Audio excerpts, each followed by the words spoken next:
Okay ဒါလေးဖတ်ပြမယ်နော် example sentence လေး there is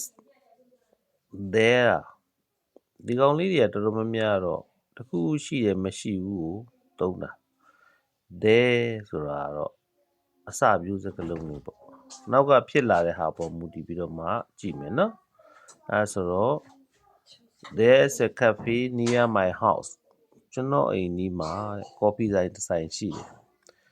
there is some water on the table သဘောမှာရင်းနေရှိတယ် there are two buses to the market ဈေးသွားတဲ့ bus က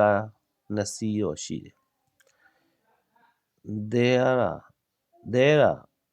many guests in the lobby ဧကန်ထဲမှာပေါ့နော်ဧည့်သည်တွေအများကြီးရှိတယ် there are some problems today ဒီနေ့ပြဿနာတချို့တော့ရှိတယ်အငင်းဆိုရင်တော့ there isn't there aren't အဲ့လိုပေါ့နော် there isn't any coffee left ဆိုရင် coffee မကျန်တော့တာတော့မိကုံးမိမယ် is there a restaurant here ဒီနေ့အိမ်သာရှိလားအများဆိုရင်တော့ are there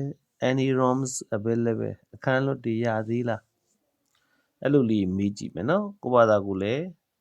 လေ့ကျင့်လို့ရပါတယ် okay see you ပါ